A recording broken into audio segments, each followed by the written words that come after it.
السلام عليكم ورحمة الله وبركاته. إن الحمد لله نحمده ونستعينه ونستغفره ونؤمن به ونتوكل عليه ونعوذ بالله من شرور أنفسنا ومن سيئات أعمالنا من يهده الله فلا مضل له ومن يضلله فلا هادي له وأشهد أن لا إله إلا الله وحده لا شريك له وأشهد أن محمدا عبده ورسوله. اللهم صل على محمد وعلى آل محمد كما صليت على إبراهيم وعلى آل إبراهيم إنك حميد مجيد. اللهم بارك على محمد وعلى آل محمد كما باركت على إبراهيم وعلى آل إبراهيم إنك حميد مجيد. أما بعد فإن خير الحديث كتاب الله وخير الهدي هدي محمد صلى الله عليه وسلم وشر الأمور محدثاتها وكل محدثة بدعة وكل بدعة ضلالة وكل ضلالة في النار. أعوذ بالله من الشيطان الرجيم. بسم الله الرحمن الرحيم. يا أيها الناس اتقوا ربكم الذي خلقكم من نفس واحدة وخلق منها زوجها وبث منهما رجالا كثيرا ونساء واتقوا الله الذي تساءلون به والأرحام إن الله كان عليكم رقيبا. يا أيها الذين آمنوا اتقوا الله وقولوا قولا سديدا يصلح لكم أعمالكم ويغفر لكم ذنوبكم ومن يطع الله ورسوله فقد فاز فوزا عظيما. يا أيها الذين آمنوا اتقوا الله حق تقاته ولا تموتن إلا وأنتم مسلمون. صدق الله العظيم. ہر قسم کی تعریفات تمہیدات اللہ رب العالمین کے لیے جو خالق ہے، جو مالک ہے، جو مشکل کشا ہے، پروردگار ہے، جس نے مجھے آپ احباب کو خطبہ جمعہ میں آنے کی توفیق عطا فرمائی. دعا ہے کہ اللہ تعالیٰ میرا بیان کرنا، آپ بھائیوں کا سننا ہمارے لیے نجات کا ذریعہ بنائے. درود و سلام اللہ کے نبی جناب محمد رسول اللہ صلی اللہ علیہ وآلہ وسلم کی ذات اقدس پر. گزشتہ خطبہ جمعہ میں ہم نے والدین کا اولاد کی تربیت کے حوالے سے بڑا اہم کردار ہوتا ہے. اس حوالے سے بہت سی مثالیں اللہ کے نبی صلی اللہ علیہ وسلم کی زندگی سے، صحابہ کرام کی، صحابیات کی، امہات المومنین کی آپ احباب کے سامنے ہم نے بیان کی تھی کہ ایک بچہ معاشرے کے اندر تربیت والا کتنا ضروری ہے. ماں باپ تو بہت سے ہیں، لیکن ایسے ماں باپ جن کی اولادیں معاشرے میں باعث برکت بنے، رحمت بنے، بہت تھوڑی نظر آتی. جن کے بچے اللہ کا شکر ادا کرنے والے ہوں، جن گھروں میں اللہ کا ذکر ہو، جن گھروں میں ماں باپ کا ادب ہو، احترام ہو، تو آج گھروں کے گھر اجڑے ہوئے نظر آتے ہیں. دنیا کی ساری آسائشیں ہیں، گاڑیاں ہیں، گھر ہیں، نوکر چاکر ہیں، سب کچھ ہونے کے باوجود جو ایک دل کا سکون ہے، جو اولاد آنکھوں کی ٹھنڈک ہے، اس سے انسان محروم نظر آتا ہے. جبکہ ہم نے گزشتہ خطبہ جمعہ میں بڑے واضح الفاظ میں قرآن مجید سے ہی یہ بتایا تھا کہ انبیاء نے اللہ تعالیٰ سے کچھ بھی نہیں مانگا سوائے اولاد کے. صرف اولاد مانگی نبیوں نے، یا اللہ ہمیں اولاد عطا فرما اور نیک اولاد عطا فرما. تو انشاءاللہ آج کے خطبہ جمعہ میں اولاد کے لیے والدین کے ساتھ کیسا تعلق ہونا چاہیے، ہم نے اس میں فلسطین کا خصوصی تذکرہ کیا کہ ان شہادتوں میں، ان قربانیوں میں خراج تحسین پیش کرتے ہیں ہم ان ماؤں کو، ان بہنوں کو، ان خامدوں کو، ان باپوں کو جنہوں نے ان حالات میں اپنے بچوں کی یہ تربیت کی. ظلم سہتے ہوئے بھی زبان پر اللہ کا شکر ہے، ظلم سہتے ہوئے بھی قرآن کی آیات ہیں. تو اللہ رب العالمین اسی طرح ہمیں بھی قرآن سے، دین سے جڑنے کی توفیق عطا فرمائے. قرآن مجید میں اللہ تعالیٰ نے ابراہیم علیہ السلام کا بے شمار آیات میں تذکرہ کیا ہے. ابراہیم بڑے عظیم انسان تھے، معمولی انسان نہیں ہے. یہودی، عیسائی، مسلمان سارے یہ دعویٰ کرتے ہیں کہ ابراہیم ہمارے ہیں، لیکن یہ اللہ کا انعام ہے مسلمانوں پر کہ اللہ تعالیٰ نے ابراہیم علیہ السلام کو مسلمانوں میں شامل کیا. بلکہ اسلام کو مکمل کرنے کے لیے ابراہیم علیہ السلام کی ملت کی پیروی کرنے کا کہا گیا. تو ابراہیم علیہ السلام کے والد بت پرست تھے، بتوں کو پوجا کرتے تھے. تو یہ بات بھی واضح ہو گئی کہ یہ بات دلیل نہیں ہے کہ میرا والد یہ عمل کرتا تھا تو لہذا میں بھی وہی کرتا ہوں. اللہ کے ہاں یہ کوئی دلیل نہیں ہے. اس کی بہت بڑی مثال ابراہیم علیہ السلام کی زندگی کی ہے کہ قرآن مجید میں اللہ تعالیٰ نے ان کے والد کا تذکرہ کیا کہ انہوں نے سمجھایا، دعوت دی، وہ نہ مانے، لیکن رویہ نرمی والا. اولاد کا والدین کے ساتھ بڑا گہرا تعلق ہے. دنیا میں ہم گاڑی میں سفر کر رہے ہوں تو ہمیں کوئی اپنی سیٹ دے دے، خود کھڑا ہو جائے اور اپنی سیٹ دے دے، ہم کہتے ہیں جناب بہت شکریہ، مجھے عزت دی، رسپیکٹ دی. 4 لوگ بیٹھے ہوں اور آپ کے آنے پر کوئی ایک کھڑا ہو جائے اور اپنی جگہ پر بٹھا دے، یا کوئی دوست آپ کو کھانا کھلا دے، ہوٹلنگ کروا دے، تو ہم کہتے ہیں جناب یہ میرا بہت اچھا دوست ہے، یہ میری بڑی عزت کرتا ہے، اس نے مجھے دعوت پر بلایا، اس نے میرا بڑا خیال کیا. تو دنیا کے اندر ہمارے ساتھ کوئی ایک دفعہ نیکی کر دے، ہم ساری زندگی اس کو جانتے ہیں اور اس کا تذکرہ کرتے ہیں، اور اس کا تذکرہ آئے تو ہم بتاتے ہیں کہ یہ میرا بہت اچھا دوست ہے، میرا بڑا اچھا تعلق ہے اس کے ساتھ. تو جس باپ کو، جس والدین کو اللہ تعالیٰ نے ہمارے لیے رحمت بنایا، جو بچپن سے لے کر جوانی تک اپنے بچے کو کھلاتے بھی ہیں، خدمت بھی کرتے ہیں، غمی خوشی، اوڑھنا بچھونا، گرمی سردی میں اپنی ساری خوشیاں ختم کر کے اولاد کا سوچتے ہیں، تو اللہ رب العالمین نے ان کا درجہ، ان کا مقام اور مرتبہ بھی بڑا رکھا. بنی اسرائیل سے اللہ تعالیٰ نے وعدہ لیا، شرک نہیں کرو گے، شرک نہیں کرو گے، اللہ کے ساتھ کسی کو شامل نہیں کرو گے. دوسرا وعدہ لیا، والدین کی نافرمانی نہیں کرو گے. بنی اسرائیل سے اللہ نے یہ وعدہ لیا کہ یہ تمہارے بڑے ہیں، ماں باپ ہیں، ان کے ساتھ اچھا سلوک کرو. اولاد کی تربیت جہاں ماں باپ نے کرنی ہے، وہاں اولاد کی بھی ذمہ داریاں ہیں، وہ ماں باپ کے ساتھ کیسا رویہ بناتے ہیں. باپ سے بات کرتے ہوئے یا بیٹا باپ سے بات کرتے ہوئے اللہ رب العالمین کا دین ہمیں کیا سکھاتا ہے. ابراہیم علیہ السلام کے والد اگرچہ مسلمان نہیں تھے، ابراہیم علیہ السلام نے دعوت دی، سمجھایا، نہیں مانے تو کہنے لگے سلام علیکہ، ابا جان آپ پر سلامتی ہو، سأستغفر لک ربی، میں اللہ سے آپ کے لیے بخشش مانگوں گا.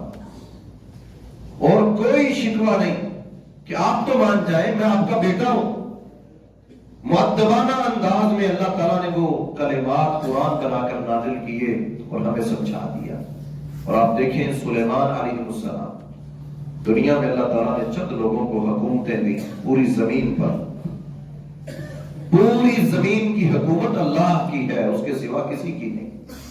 شہنشاہ وہ ہے، بادشاہی اسی کی ہے، لیکن انسانوں میں سے سننے میں آیا کہ 4 لوگ جن کو اللہ تعالیٰ نے پوری زمین کی بادشاہی عطا فرمائی، ان میں سے 2 مسلمان تھے اور 2 غیر مسلم تھے، اور ان میں کہا جاتا ہے سلیمان علیہ السلام بھی وہ نبی ہیں جن کو اللہ تعالیٰ نے پوری زمین کی بادشاہی عطا فرمائی۔ نبی بھی تھے اور بادشاہ بھی تھے، نبی بھی تھے، حکمران بھی تھے، لیکن ابراہیم علیہ السلام کے بعد ان کا تذکرہ کرتے ہوئے فرمایا کہ سلیمان کو اللہ تعالیٰ نے نعمت دی کہ وہ جانوروں کی آواز سن لیتے تھے۔ ربی اوزعنی ان اشکر نعمتک التی انعمت علی وعلی والدی وان اعمل صالحا ترضاہ۔ اللہ رب العالمین کا شکر ادا کر رہے ہیں، یا اللہ تیرا شکر ہے، تو نے مجھے یہ نعمت عطا فرمائی کہ میں جانوروں کی آواز بھی سن لیتا ہوں، چیونٹی کی آواز میں نے سنی، اللہ تیرا شکر۔ ربی اوزعنی ان اشکر نعمتک التی انعمت علی، اور ساتھ ہی سلیمان علیہ السلام، یعنی اتنی بڑی نعمت، جانوروں کی آواز بھی اللہ تعالیٰ نے سنائی دے دی، اتنی بڑی نعمت ملنے کے بعد فوراً شکر ادا کرتے ہوئے کہا میں اپنے والدین کا بھی۔ سلیمان علیہ السلام نے دعا جو اللہ تعالیٰ سے کی شکرانے کی، اس میں کہا یا اللہ میں اپنے والدین کے لیے بھی یہ دعا کرتا تاکہ میں شکر گزار بن جاؤں، اور ایسے کلمے زبان سے نکالے۔ اللہ تعالیٰ نے قرآن بنا کے اتارا کہ انبیاء اپنے بڑوں کا، اپنے والدین کا ادب اور احترام کس انداز سے کیا کرتے ہیں۔ یوسف علیہ السلام کئی سالوں کے بعد اپنے والد کو دیکھا، اللہ تعالیٰ نے سورہ یوسف کو نازل کیا، سارا قصہ بیان کیا کہ ابراہیم یوسف علیہ السلام کنویں میں گرائے گئے، بھائیوں نے بے وفائی کی، سارا قصہ ذکر کیا، پھر بعد میں ملاقات کا ذکر کیا۔ قربان جاؤ خالق و مالک پر، اللہ تعالیٰ نے قرآن مجید میں وہ آیات بھی نازل کی جب یوسف علیہ السلام نے اپنے والدین کو پکڑا، وَرَفَعَ أَبَوَيْهِ عَلَى الْعَرْشِ، تخت پر لا کر اپنے والدین کو اپنے ساتھ بٹھا دیا، سارا قصہ ذکر کیا، آزمائشیں، صبر، جدائی، بھائیوں کی بے وفائی، حکومت کا مل جانا، قید کی صعوبتیں، نبوت کا مل جانا، سارا قصہ ذکر کیا، بعد میں ملاقات کا بھی ذکر کیا۔ لیکن اللہ رب العالمین نے ملاقات میں اس پہلو کا بھی بیان کیا کہ یوسف علیہ السلام نے اپنے والد کو بلایا اور اپنے ساتھ تخت پر بٹھایا۔ یہ قرآن میں اللہ تعالیٰ نے ذکر کر کے ہمیں سمجھایا کہ والدین کا مقام اور مرتبہ کیا ہے۔ کہ آج دنیا میں کچھ مل جائے، نعمتیں مل جائیں، تخت مل جائیں، تو اس کا مطلب یہ نہیں کہ ان کا مقام اور مرتبہ، اور ان کو سمجھ نہیں آتی جی اب ہم جدید ہیں، ہم ٹیکنالوجی کے دور میں ہیں، وہ پرانے ہیں، جنریشن گیپ ہے، جنریشن گیپ آ چکا ہے، بات سمجھ نہیں آتی جی، مائنڈ میچ نہیں کرتے، اب تہذیب بدل چکی ہے۔ اللہ رب العالمین نے بڑی خوبصورت مثال یوسف علیہ السلام کی سمجھائی، کہا وہ قید و بند کی صعوبتیں، غلامیاں، بکتے بکاتے مصر میں تاج اور تخت عطا کر دیے، کیا جدید مقام اور مرتبہ اللہ نے دیا کہ زمین سے اٹھا کے تختوں کا وارث بنا دیا۔ لیکن اس کے باوجود سمجھایا امت کو کہ اے نبی اس امت کو بتائیے کہ سب کچھ مل جانے کے باوجود ان بوڑھے ماں باپ کا مقام اور مرتبہ کیا ہے۔ یوسف علیہ السلام کو دیکھو، تخت اللہ نے عطا کیا، لیکن اس کے باوجود اپنے ماں باپ کو بلا کے تخت پہ بٹھایا، اللہ نے قرآن بنا کے نازل کر دیا۔ جتنی مرضی جدت آ جائے، جتنا مرضی جنریشن گیپ آ جائے، بات سمجھ نہ آئے، اللہ کہتے ہیں ان کے بال سفید ہو گئے، وہ بوڑھے ہو گئے، ان دونوں میں سے کوئی ایک بوڑھا ہو گیا یا دونوں بوڑھے ہو گئے، اف ولا تنہرہما، تمہیں اجازت نہیں ہے کہ تم ان کے سامنے اف بھی کرو۔ عیسیٰ علیہ السلام کا اللہ تعالیٰ نے قرآن مجید میں ذکر کیا، وہ تو بچپن میں بول پڑے، پیدا ہوئے، اللہ تعالیٰ نے انہوں نے گواہی دی، کہا یا اللہ میں قال انی عبد اللہ، میں اللہ کا بندہ، سارے شرک کے دروازے توڑ دیے کہ عیسیٰ بھی اللہ ہے، عقیدہ تثلیث کو توڑ کے رکھ دیا۔ قال انی عبد اللہ، میں اللہ کا بندہ ہوں، آتانی الکتاب وجعلنی نبیا، نبوت اللہ نے مجھے دینی ہے، لیکن اس کے باوجود کیا کہا؟ مجھے اللہ کا حکم ہے میں اپنی والدہ کے ساتھ وَبِرًّا بِوَالِدَتِي، میں اپنی والدہ کے ساتھ اچھا سلوک کروں۔ بچپن میں پیدا ہوئے بچے سے گفتگو اللہ نے کروائی، اس میں بھی والدین کے ساتھ اچھا سلوک، نیکی کرنے کی تلقین کی گئی۔ رسول اللہ صلی اللہ علیہ وسلم سے پوچھا گیا سب سے زیادہ ہمیں کس کی عزت کرنی چاہیے، کس کے ساتھ حسن سلوک کرنا چاہیے؟ سوال کیا اللہ کے رسول صلی اللہ علیہ وسلم، ہمیں بتائیے۔ آج میں اور آپ دیکھیں ہماری محبتوں کا سب سے زیادہ حقدار کون ہے؟ آج جو انسان پریشان ہے نا، میرے کاروباری حالات ٹھیک نہیں ہو رہے، مشکلیں بڑھتی جا رہی ہیں، ٹینشنیں ختم نہیں ہوتی، اپنی زندگی میں اتنا ختم میں اپنے آپ کو کھپا چکا ہوں کہ ٹائم نہیں ملتا۔ انشاءاللہ آج کے خطبہ جمعہ میں اللہ رب العالمین نے ہمیں اتنی بڑی نعمت والدین کی صورت میں عطا فرمائی ہے، شاید اگر ہمیں یہ سمجھ آ جائے۔ پوچھا سب سے زیادہ حسن سلوک کس کے ساتھ کروں؟ نبی علیہ السلام نے فرمایا اپنے والدین کے ساتھ۔ یعنی تمہاری زبان سے سب سے پیارا جملہ کس کے لیے نکلے؟ ماں باپ کے لیے۔ کوئی اچھی بات کہو تو ان کے لیے۔ آج وہ دنیا میں اگر نہیں ہے، فوت ہو چکے ہیں، صحابی نے پوچھا اللہ کے رسول صلی اللہ علیہ وسلم میرے ماں باپ دنیا میں نہیں ہے، میں کیا کروں؟ میں ان کو اب وہ خدمت، وہ نیکی کا جذبہ دل میں موجود ہے، لیکن میں ان کے ساتھ معاملہ کرنا چاہتا ہوں کہ اللہ تعالیٰ ان کے درجات کو بلند کر دے۔ آپ نے فرمایا وہ دنیا سے چلے گئے ہیں، ان کے لیے اللہ سے بخشش طلب کرو، اللہ سے معافی مانگو ان کے لیے۔ اور دوسرا فرمایا ان کے لیے کوئی صدقہ جاریہ، کوئی ایسا عمل، اگر انہوں نے حج کی نیت کی تھی تو ان کی جگہ حج کر دو، اگر انہوں نے کوئی نیت مانی تھی کہ ہم صدقہ خیرات کریں گے ان کی طرف سے کرو۔ ایک شخص سے کہا گیا اپنا بجٹ بنا کے بتاؤ تمہارے گھر کا بجٹ کیا ہے۔ یہ بڑی سمجھنے والی بات ہے، تمہارے گھر کا بجٹ کیا ہے؟ اس نے اپنے گھر کا بجٹ بنایا، ہم بھی بناتے ہیں ہمارے گھر کا یہ بجٹ ہے، یہ بجٹ۔ اس نے اپنے ماں باپ سے شروع کیا، وہ دونوں فوت ہو چکے تھے۔ اس نے کہا میرے مال میں سب سے پہلا حق میرے ماں باپ کا ہے۔ آج وہ دنیا میں نہیں ہے، لیکن میں اپنی کمائی میں سے اتنا حصہ ان کے نام کا صدقہ کرتا ہوں۔ اپنے گھر کے بجٹ لسٹ کے اندر سب سے پہلے اس نے اپنے ماں باپ کا لکھا، پھر اس نے راشن لکھا، بیوی بچوں کا لکھا، اس نے کہا بعد میں یہ سب کچھ ہے، میرے سب سے زیادہ حسن سلوک کے مستحق میرے والدین ہیں، تو لہذا میرے مال پر پہلا حق ان کا بنتا ہے۔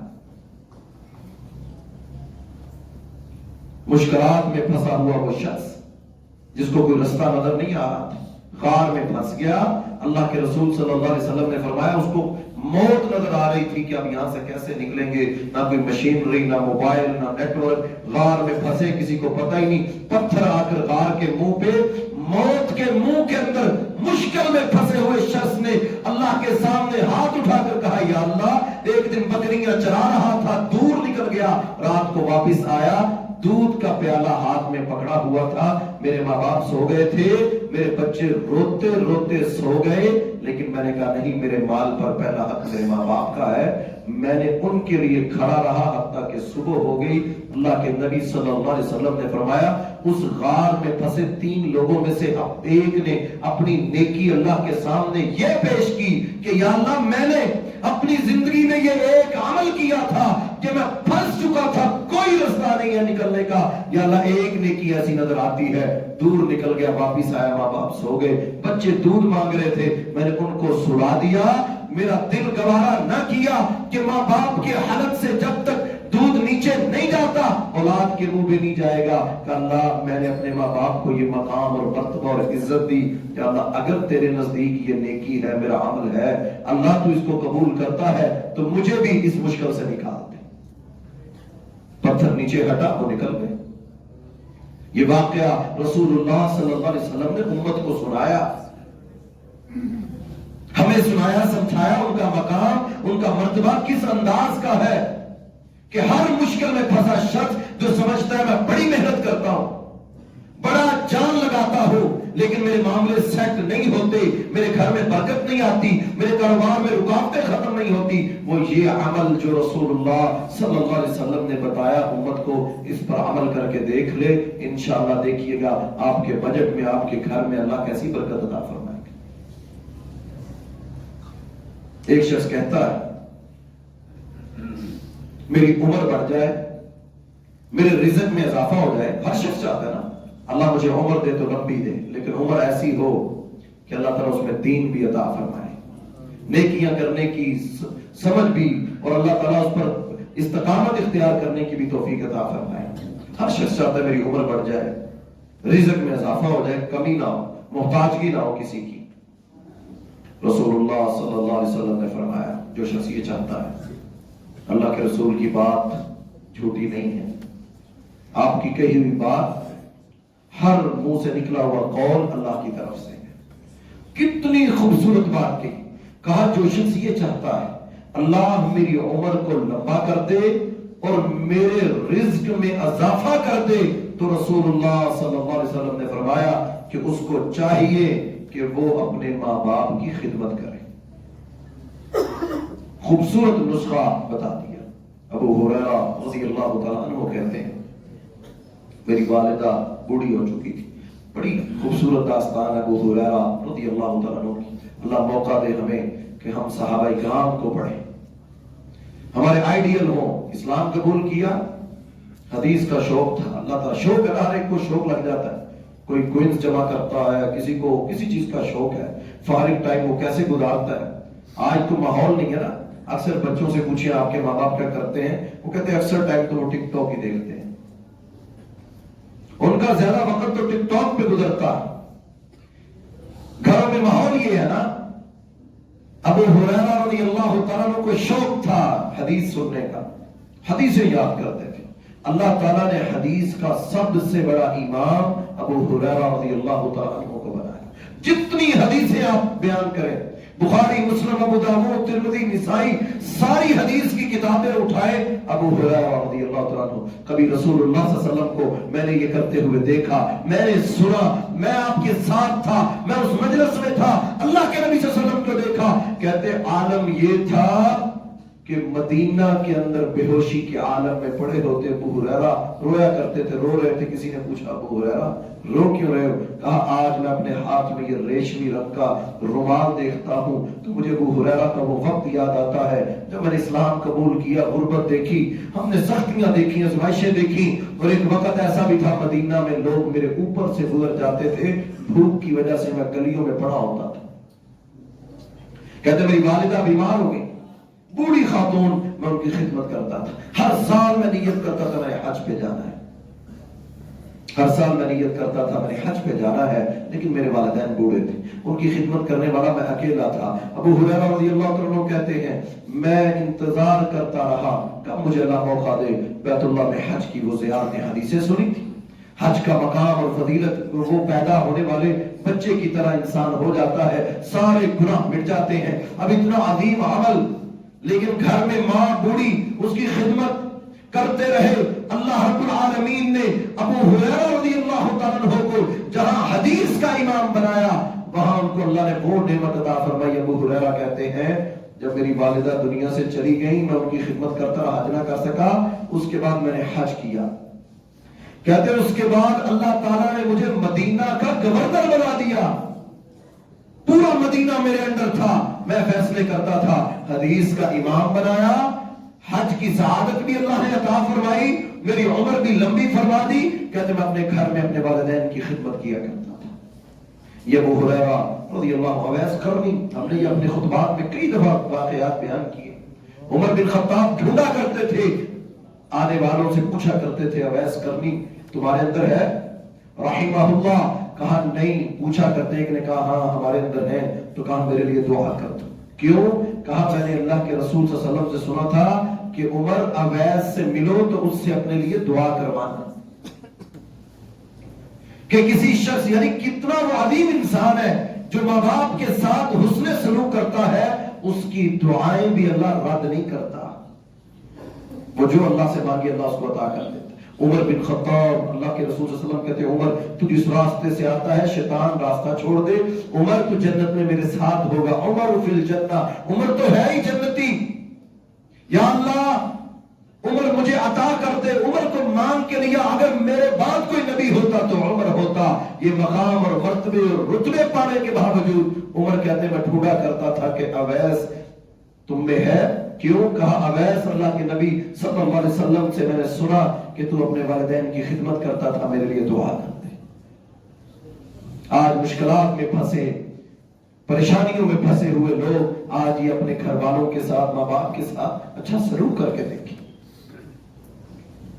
اللہ کے رسول صلی اللہ علیہ وسلم نے صحابہ کرام کی اتنی تربیت کی کہ آپ حیران ہو جائیں گے کہ عمر بن خطاب رضی اللہ تعالی عنہ زخمی حالت، موت کی کشمکش، انسان کو اس وقت اولاد یاد آتی، اپنے معاملات کیا بنے گا، کیا ہوگا، میں مر جاؤں گا، دنیا سے چلا جاؤں گا۔ عمر بن خطاب رضی اللہ تعالیٰ عنہ کو پیٹ میں خنجر لگا، زخمی عالم میں، والدین اس انداز سے ہو تو پھر بیٹے ہو عبداللہ بن عمر جیسے، اور یہ خاندان بڑا قسمتوں والا ہے جس کو نبی صلی اللہ علیہ وسلم نے مانگا۔ ان کی لڑی سے اللہ تعالیٰ نے خوبصورت ہیرے پیدا کیے، جنہوں نے اسلام کو دنیا کے اندر اللہ کے دین کو سربلند کیا۔ عبداللہ بن عمر رضی اللہ عنہ کہتے ہیں آخری وقت میرے والد کا جو پیتے تھے، جو کھاتے تھے، وہ یہاں سے نکل جاتا تھا۔ کہتے آخری وقت میں مجھے بلا لیا، کہنے لگے بیٹا سب سے پہلے یہ دیکھو کہ میں نے کس کس کا قرض دینا ہے، میں نے لوگوں کے معاملات کس کس کا قرض دینا۔ بیٹا فوراً حساب رکھا اور اپنے بیٹے کو بلایا، کہا میرے مال کو جمع کرنا، سب سے پہلے میرا قرض ادا کرنا، اور اگر وہ قرض زیادہ ہو، لینے والے زیادہ ہو اور میرا مال تھوڑا ہو تو اپنے بیٹے کو نصیحت فرمائی، کہا عبداللہ بنو عدی کے پاس، میرے خاندان کے پاس جانا اور ان سے جا کر کہنا کہ عمر بن خطاب امیر المومنین کہا کہ میرے بیٹے میرے خاندان سے جا کر ریکویسٹ کرنا، گزارش کرنا کہ عمر پر قرضہ ہے، ان سے لے کر مال میرا قرض ضرور ادا کر دینا۔ یہ ماں باپ اپنی اولاد کی تربیت کرتے تھے، اور اولاد کیسی تھی؟ عبداللہ بن عمر رضی اللہ تعالیٰ۔ قربان جاؤں اللہ کے حیا کرنے والے، اللہ سے محبت کر، یہ اولادیں جس کو اللہ عطا کرتے ہیں۔ عبداللہ بن عمر رضی اللہ تعالیٰ نے حج تمتع کا احرام باندھا، پابندی تھی کہ ان دنوں جیسے آج بھی حرم میں پابندیاں ہیں، وہ پابندیاں لگا دیتے ہیں، حالات کے مطابق حکمران پابندی لگا سکتا ہے۔ عمر بن خطاب رضی اللہ تعالیٰ نے پازیٹو مثبت انداز میں پابندی لگا دی کہ بیت اللہ میں رش رہنا چاہیے، حج تمتع میں پابندی ہے۔ عبداللہ بن عمر احرام باندھا اور بیت اللہ میں پہنچ گئے۔ لوگوں نے کہا تمہیں نہیں پتا تمہارے والد نے منع کیا ہے؟ کہنے لگے یہ دین جناب محمد رسول اللہ صلی اللہ علیہ وسلم پر نازل ہوا ہے، یہ دین عمر پر نازل نہیں ہوا، یہ دین اللہ کے نبی صلی اللہ علیہ وسلم پر نازل ہوا ہے، اور اللہ کے نبی صلی اللہ علیہ وسلم نے اس عبادت سے کسی کو منع نہیں کیا۔ میں لہذا اللہ کے رسول صلی اللہ علیہ وسلم کی بات کو مانوں گا اور میں آخری اپنا طواف اور وہ عبادت اللہ کی کروں گا۔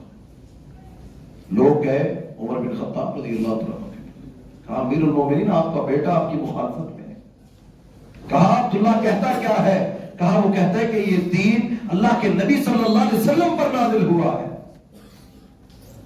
میرے والد نے غلط پابندی لگائی ہے، کیونکہ حج تمتع یہ تو ایک فریضہ ہے، یہ جو ادا کرنا چاہے یہ اللہ نے رخصت دی ہے، جس کو اللہ نے رخصت دی ہو اس کے اوپر کوئی انسان پابندی کیسے لگا سکتا ہے؟ عمر بن خطاب رضی اللہ عنہ کو والدین تھے، یہ ماں باپ کا رشتہ ہے، بیٹوں کا والدین کے ساتھ تعلق ہے۔ فوراً سجدہ شکر ادا کیا، کہا یا اللہ تیرا شکر ہے تو نے عمر کو ایسی اولاد عطا فرمائی ہے جو باپ سے زیادہ اللہ کی بات کو اہمیت دیتے ہیں، جو رسول اللہ صلی اللہ علیہ وسلم کی بات کو عزت اور احترام دیتے ہیں۔ اللہ کے نبی صلی اللہ علیہ وسلم کہا کرتے تھے میرے صحابہ شرک اکبر الکبائر، کبیرہ گناہوں میں شامل ہے شرک کرنا۔ نبی علیہ السلام نے فرمایا جو اپنے والدین کا نافرمان ہے ان کی بات نہیں مانتا، وہ کہتے رہتے ہیں وہ بیمار ہے، دوائی مانگتے ہیں، یہ اپنے سارے کام کرتا ہے۔ نبی علیہ السلام نے فرمایا شرک کے بعد سب سے بڑا گناہ اپنے والدین کی نافرمانی کرنا۔ شرک کے ساتھ اس کو ملا دیا، اور بنی اسرائیل سے وعدہ لیا، کہا تم شرک نہیں کرو گے، دوسرا وعدہ لیا تم والدین کے ساتھ اچھا سلوک کرو گے۔ جہاں برکتیں، رحمتیں اور تربیت اور ہمدردی کا سبق دیا، وہاں یہ بھی بتایا کہ جو والدین کا نافرمان ہے وہ جنت میں داخل نہیں ہو سکے گا، جنت اس کے لیے نہیں ہے۔ یہ رشتہ اتنا مقدس ہے کہ اللہ کے رسول صلی اللہ علیہ وسلم اللہ تعالیٰ سے نبی بن گئے۔ اب نبی اپنی مرضی سے کوئی کام نہیں کرتے، اللہ کے حکم سے سب کام ہوتے ہیں۔ نبی علیہ السلام اللہ تعالیٰ سے حدیث میں ہے، کہتے میں نے اجازت مانگی کہ میں اپنی والدہ کی قبر پر جانا چاہتا ہوں۔ رسول اللہ صلی اللہ علیہ وسلم، یہ حدیث ہے نا، قبروں کی زیارتیں کیا کرو، یہ اس وقت حدیث بیان کی آپ صلی اللہ علیہ وسلم نے۔ فرمایا قبرستان جایا کرو، جو چاہتا ہے کہ مجھے آخرت یاد رہے، جو چاہتا ہے کہ میرا آخرت میں کچھ حصہ رہے، اس کو چاہیے کہ وہ قبرستان جائے اور ان قبروں کو دیکھے، تاکہ اس کو یاد آئے کہ میں نے بھی مر کے قبر میں جانا ہے۔ رسول اللہ صلی اللہ علیہ وسلم نے فرمایا پہلے ہمیں قبروں کی زیارتوں سے منع کیا گیا تھا، لیکن اب اللہ نے اجازت دی، اور میں جناب محمد رسول اللہ صلی اللہ علیہ وسلم اپنی والدین کی قبر پر جا کر اللہ سے ان کے لیے بخشش طلب کرتا ہوں۔ اللہ کے نبی صلی اللہ علیہ وسلم کا یہ انداز ہے، صحابہ اکرام کا یہ انداز ہے کہ اپنے آپ کو دیکھیں، کسی صحابی کا آپ نہیں پڑھیں گے کہ وہ اپنے والدین کا نافرمان تھا۔ اللہ کے نبی صلی اللہ علیہ وسلم کی ان تربیتوں کو ماننے کے فائدے دیکھیں۔ ہر شخص چاہتا ہے فیوچر بہتر ہو، مستقبل اچھا ہو، اس لیے وہ فیصلے کرتا ہے، اچھی سکولنگ کا انتخاب، اچھے استادوں کا انتخاب، اچھی جگہوں کا انتخاب، اچھی رہائش ہو، اچھی سوسائٹی میں رہنا ہے، اچھا گھر بنانا ہے، سب کچھ وہ اپنی اولاد کے لیے کرتا ہے۔ لیکن اگر وہ اولاد فرما بردار نہیں ہے، یاد رکھیے جو اولاد اللہ کی نہیں ہے وہ آپ کی بھی نہیں ہے۔ جو اولاد اللہ کی نہیں ہے، جس اولاد کو اللہ کا تعارف نہیں ہے، جو اللہ کو پہچانتے نہیں ہے، وہ اولاد ماں باپ کے لیے بھی وبال جان اور دنیا کے لیے، معاشرے کے لیے بھی وہ تباہی کا سبب بنتے ہیں۔ اللہ کا تعارف مسلمانوں کے بچوں کو نہ ہو۔ عبداللہ بن عمر رضی اللہ تعالیٰ عنہ کے ایک بھائی عاصم رضی اللہ تعالیٰ عنہ کی شادی عمر بن خطاب رضی اللہ تعالیٰ عنہ نے ایک خاتون سے کی۔ اس خاتون سے اللہ تعالیٰ نے ایک بیٹی دی، اس بیٹی سے اللہ تعالیٰ نے ایک بیٹا پیدا کیا جس کا نام عمر رکھا گیا، جس کو دنیا عمر بن عبدالعزیز رحمہ اللہ کہتی ہے۔ اللہ تعالیٰ نے بڑے نیک، ان کی اپنی بڑی تابناک زندگی ہے، روشن پہلو ہے، خوبصورت زندگی گزاری عمر بن عبدالعزیز رحمہ، 2 سال حکمرانی کے، اور ان کے بارے میں آتا ہے کہ ایک ہی جوہر سے جب امن آئے تو امن کس طرح انسانوں پر بھی جانوروں پر بھی اثر انداز ہوتا ہے کہ ایک ہی جوہر اور تالاب سے شیر اور بکری پانی پیا کرتے تھے، ایک دوسرے پہ حملہ نہیں کرتے تھے۔ اتنا امن اور اتنا سکون اس کے دور حکومت میں تھا، لوگ مال اٹھائے پھرتے تھے، کوئی زکات لینے والا نہیں ہوتا تھا۔ اتنی فراوانی اللہ نے ان کے دور حکومت میں عطا فرمائی۔ لیکن یہ کیسے ملی؟ وقت کے حکمران، یہ سب کچھ مل جانے کے بعد پتہ تو تب چلتا ہے نا، جب کچھ نہیں ہوتا تب انسان کہتا ہے یا اللہ مجھے یہ بھی دے دے، یہ بھی دے دے، اگر تو دے دے گا تو میں یہ بھی کروں گا، یہ بھی کروں گا، یا اللہ میں ایسا کر دوں گا، مجھے مال مل جائے میں بڑا خرچ کروں گا۔ لیکن جب اللہ اس کو دے دیتے ہیں پھر گن گن کے رکھتا ہے، پھر سنبھال کے رکھتا ہے۔ پتہ تو تب چلتا ہے جب اللہ نعمتیں دے، وسائل دے، عہدے دے، پھر انسان کا مزاج کیا ہے، پھر اس کی تربیت اور اس کا اخلاق اور رویہ کیا ہے۔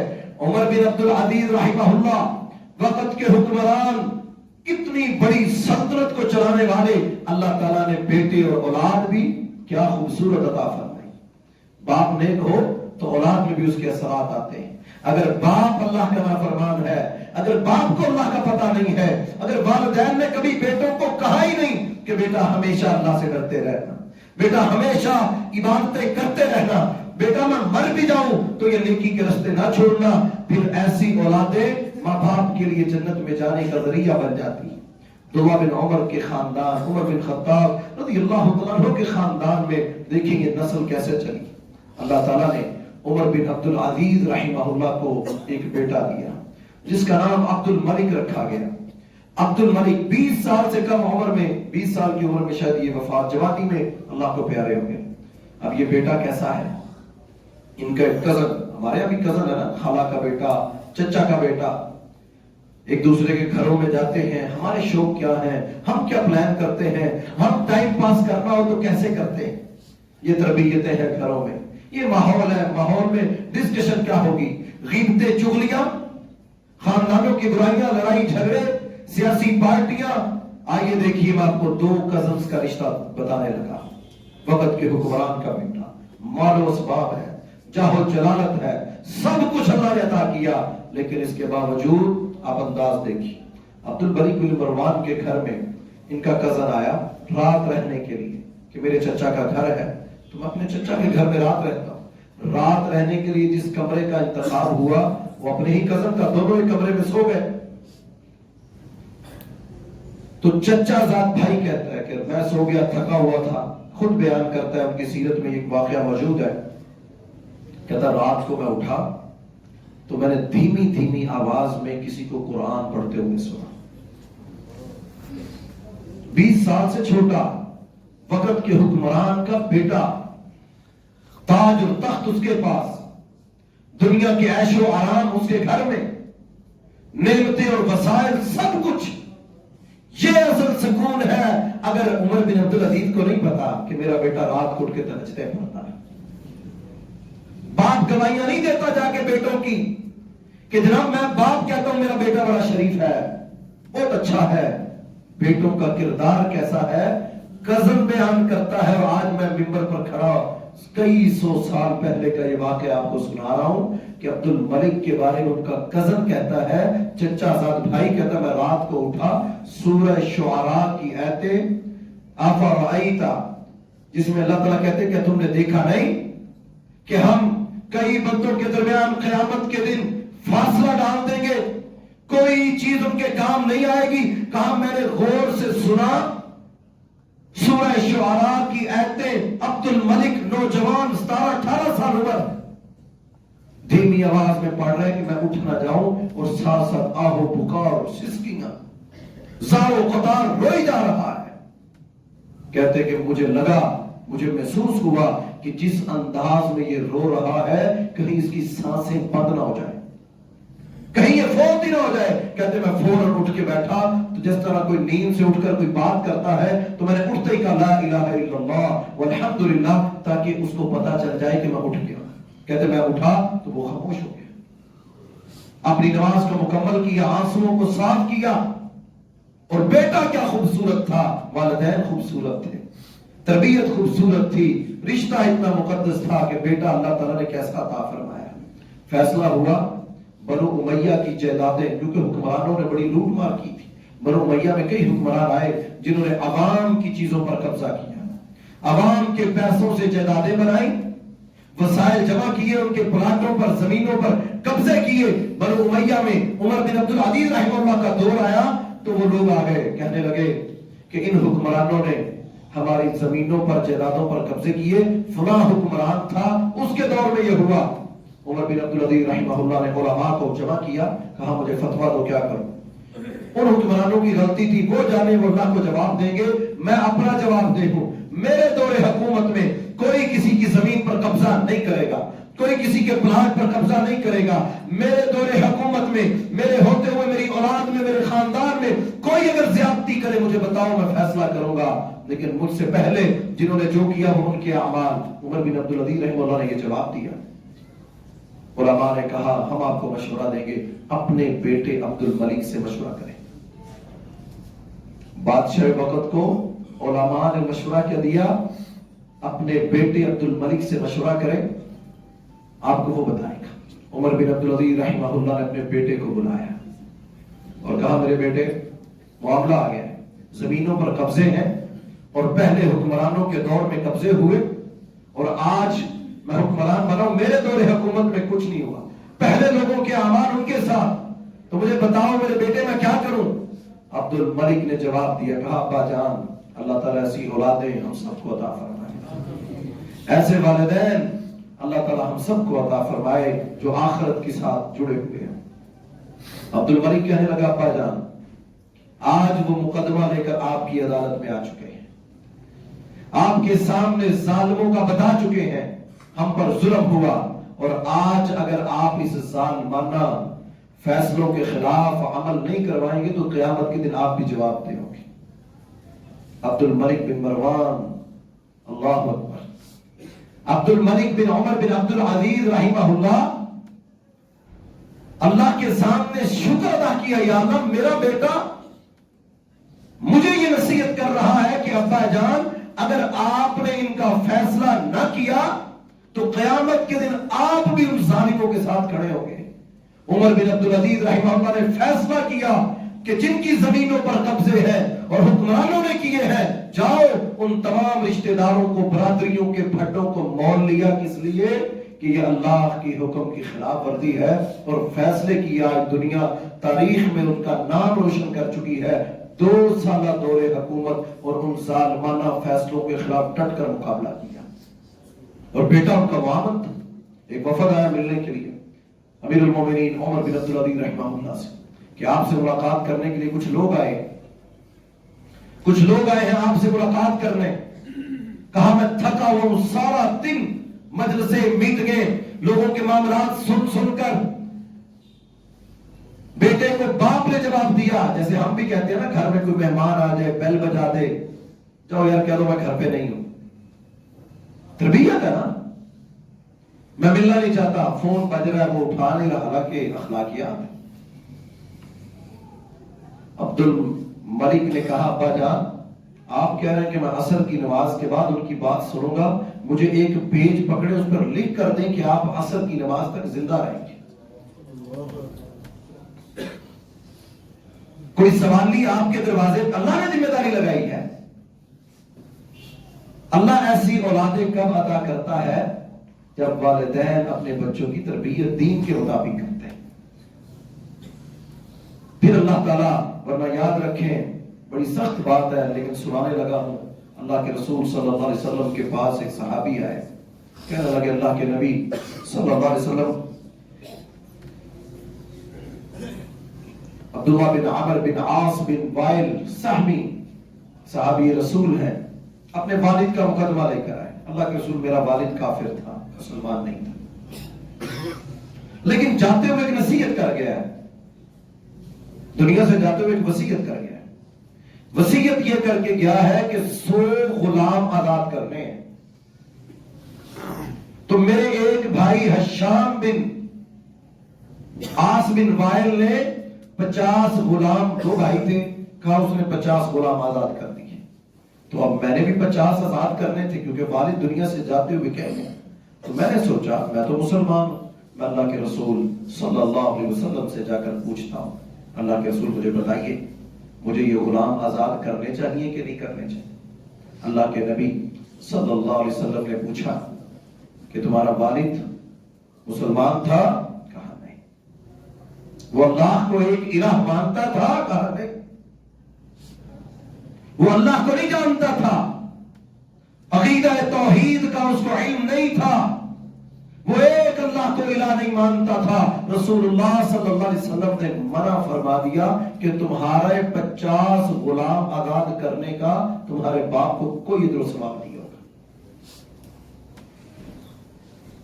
جس باپ نے عقیدہ توحید کو نہیں اپنایا اور وہ اولاد بعد میں صدقے کرتی ہے، خیرات کرتی ہے، رسول اللہ صلی اللہ علیہ وسلم سے عبداللہ بن جدعان کے بارے میں کہا صلہ رحمی بڑی کرتا ہے، رشتہ داریاں خرچ بڑا کرتا ہے، مال جب کوئی لینے جائے دیتا ہے، لیکن فرمایا اپنی زبان سے کہتا ہے کہ ایک اللہ ہے، فرمایا نہیں، فرمایا اس کا کوئی عمل قبول نہیں، دنیا میں صلہ ملے گا، دنیا میں لوگ تو بڑا کہیں گے واہ واہ کیا بات ہے۔ سورہ قلم قرآن مجید میں ہے، اللہ تعالیٰ نے اس میں ایک گھر کا، فیملی کا ذکر کیا 29ویں سپارے میں سورہ قلم میں،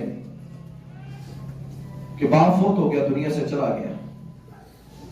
یاد رکھیے یہ مثالیں قرآن میں ہمارے لیے، یہ میرے اور آپ کے لیے، میرے اور آپ کے گھرانوں کا تذکرہ اللہ نے قرآن میں کیا۔ اپنے آپ کو دیکھتے جائیں، ہم سمجھتے ہیں کہ شاید یہ پرانے قصے ہیں، لیکن قرآن کہتا ہے کہ ان کو بتاؤ، ان کو سمجھاؤ، بار بار ان کو سناؤ۔ اے نبی صلی اللہ علیہ وسلم ان کو بتائیے، قل، کتنی جگہ قرآن مجید میں قل، اے نبی ان کو کہیے، ان کو بتائیے، ان کو خبر دیجئے، ہر چیز کے بارے میں بتائیے۔ اللہ تعالیٰ نے قرآن مجید میں اس فیملی کا، اس گھرانے کا تذکرہ کیا جس میں اس کے بیٹے تھے، باپ تھا، باپ بڑیاں نیکیاں کرتا، مساکین کو دیتا تھا، غرباء کو دیتا تھا، یتیموں کو دیتا تھا، بے سہارا کو دیتا تھا۔ جب باپ دنیا سے چلا گیا، وہ تو نیکیاں کرتا کرتا اپنی اولاد کو سمجھاتا، لیکن اولاد اپنے آپ کو زیادہ ہوشیار سمجھتی ہے۔ آج بھی ایسا نا،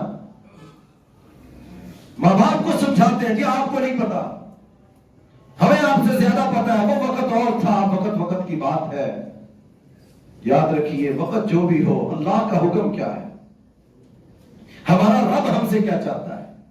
باپ فوت ہوا، دنیا سے چلا گیا، بیٹوں نے، بھائیوں نے آپس میں مشورہ کیا، ہمارا باپ تو کبھی اس کو دے دیتا، ہوتا ہے نا ایسا کہ باپ کے بعد بیٹے دکان پہ بیٹھنا شروع ہو جائیں، ان کے تیور مزاج بدل جاتے ہیں۔ جس باپ نے ساری زندگی ان کو پال پول کے بڑا کیا، آج اس قابل بنا دیا، آج بیٹے باپ کی ہوئی نیکیوں پر سوال اٹھاتے ہیں۔ ابا جی آپ کو نہیں پتا، آپ ایویں ان کو دیتے رہتے تھے، آپ ایسے ان پہ خدمت نہیں کرتے۔ اللہ نے سورہ قلم میں اس گھرانے کا تذکرہ کیا، باپ دنیا سے چلا گیا، بیٹوں نے آپس میں، بھائیوں نے آپس میں بیٹھ کے مشورہ کیا کہ باپ پک چکا ہے، اب ابا نے تو بہانے باندھے ہوئے تھے، لوگوں کو پیسے لگائے ہوئے، وہ تو جناب پہنچ جائیں گے لینے کے لیے، تو ایسا کرتے ہیں کہ ہم ان کے آنے سے پہلے جا کر سارا مال اتار لیں گے، اور ان کو پتہ بھی نہیں چلے گا، اور وہ آئیں گے تو ہم کہیں گے دیکھو ہماری تو کھیتی باڑی ہوئی نہیں۔ تو لہذا ایک ترکیب چلی نا بیٹوں نے کہ ہمارا باپ تو دنیا سے چلا گیا، اب ہمیں اس کی نہیں۔ اللہ تعالیٰ نے اس قصے کو قرآن میں اتار دیا کہ ایسے ماں باپ، ایسے گھر، ایسی اولادیں اپنی تربیت کریں۔ کیسی تربیت؟ جب وہ وہاں پہنچے، فطاف علیہا طائف من ربک وہم نائمون فاصبحت کالصریم، صبح پہنچے تو وہ ساری اپنی جگہ کو دیکھا تو ایک کہنے لگا نہیں یہ ہماری نہیں ہے، ہم رستہ بھول گئے۔ یعنی اپنی دکان پہ آئے، اپنی مارکیٹ میں آئے، اپنی دکان میں آئے، کہا نہیں یہ ہماری دکان نہیں ہے، لگتا ہے ہم رستہ بھول گئے۔ وہ دوسرا بھائی کہنے لگا نہیں رستہ نہیں بھول گئے، بل نحن محرومون، ہم نے جو سازشیں کی نا بیٹھ کے، اپنے والدین کے ان رستوں کو نہیں چنا جو وہ نیکی کے کرتے تھے، ہم زیادہ ہوشیار بنے، ہم نے زیادہ دماغ کھپایا، ہم بڑے ہیں۔ بل نحن محرومون، ان میں سے ایک کہتا ہم محروم کر دیے گئے۔ اللہ کو ہماری یہ ادا پسند نہیں آئی کہ ہم نے اپنے والد کے اس رستے کو چھوڑا جس رستے پر وہ ہمارے سامنے نیکیاں کرتا تھا۔ کہتے کہ آج اللہ تعالیٰ نے ہم سے سب کچھ چھین لیا۔ وہ ایک کہنے لگا اللہ سے استغفار کرو، توبہ کرو، آسمان سے بجلی آئی۔ وہ صبح رات کو پلاننگ کر رہے تھے، اللہ تعالیٰ نے راتوں رات ایک آسمان سے بجلی بھیجی، ان کے سارے مال کو آگ لگا دی۔ گھرانے کا تذکرہ قرآن مجید میں اللہ تعالیٰ نے کیا۔ اس کا مطلب ہے یہ بڑا اہم موضوع ہے، اس کا مطلب ہے یہ تربیت کوئی معمولی عمل نہیں ہے۔ رسول اللہ آخری بات کرتے ہیں، وقت اوپر ہو چکا ہے، لیکن 3 بجے تک مارکیٹیں ہیں، تو انشاءاللہ ہم اللہ تعالیٰ کا شکر ادا کرتے ہیں کہ ایسا ہو جائے کہ اتوار کی بجائے جمعے کی چھٹی ہو جائے، تسلی سے جمعہ پڑھیں، دعائیں کریں، اللہ کو منائیں۔ مسلمانوں کا جمعے کا دن ہے، عبادتوں کا دن ہے۔ اللہ کے رسول صلی اللہ علیہ وسلم سے پوچھا گیا، اللہ کے رسول صدقہ جاریہ کون سے عمل ہے جو جاری رہے؟ میں دنیا سے چلا بھی جاؤں تو جاری ہے۔ رسول اللہ صلی اللہ علیہ وسلم نے فرمایا، ابو ہریرہ رضی اللہ تعالیٰ عنہ راوی ہیں، حدیث بیان کرتے ہیں، کہتے رسول اللہ صلی اللہ علیہ وسلم نے فرمایا کہ صدقۃ جاریہ، کوئی ایسا عمل جو جاری رہنے والا ہے، کسی کو پنکھا لگوا دیا، مسجد بنا دی، کسی کو صف خرید کے دے دی، کسی کو پانی کا بندوبست کر کے دے دیا، کسی کو کپڑے لے کر دے دیے، کسی کو خوراک دے دی، کوئی بھی عمل صدقۃ جاریہ، جاری رہنے والا صدقہ، مرنے کے بعد بھی انسان دنیا سے چلا جائے، جو چاہتے ہیں کہ میرے ماں باپ آج دنیا میں نہیں ہے میں کیا کروں، ان کو چاہیے وہ یہ عمل کریں، صدقۃ جاریہ، جاری رہنے والے عمل کریں۔ دوسرا رسول اللہ صلی اللہ علیہ وسلم نے فرمایا ایسا علم، کوئی ایک آیت، جمعے میں آتے ہیں نا، کوئی ایک آیت، کوئی ایک حدیث سن لی، آج ہم نے یہ ایک حدیث دوسرے کو سنانی، میں نے اپنے دوسرے بھائی کو بتانی ہے کوئی ایسا علم جس سے لوگوں کو فائدہ پہنچے. علم بڑی طرح کے ہے لیکن علم نفع والا علم جو ہے جس کے بارے میں رسول اللہ صلی اللہ علیہ وسلم فجر کی نماز کے بعد دعا کرتے تھے, اللہم انی اسألک علما نافعا. علم نافع وہ ہے جو انسان کو اللہ کا تعارف کرواتا ہے. علم نافع وہ ہے جو علم اللہ کی پہچان کرواتا ہے. ایسا علم جس کے ذریعے انسان دنیا کو کمائے, دنیا کے بینک بیلنس تو بنے, لیکن اس شخص کو تہذیب کا, بڑے چھوٹے کا ادب اور احترام ختم ہو جائے, جس کو کپڑے اور جوتی کے سوا انسانی رشتوں کے اقدار ختم ہو جائے. اس کو سمجھنا چاہیے میرا علم نفع والا نہیں ہے. میرے علم نے مجھے اپ ڈیٹ تو کر دیا, میں جدید جنریشن میں تو آ گیا, لیکن اللہ کے ان احکامات پر میرا علم, میری ڈگری اس پہ پوری نہیں اترتی.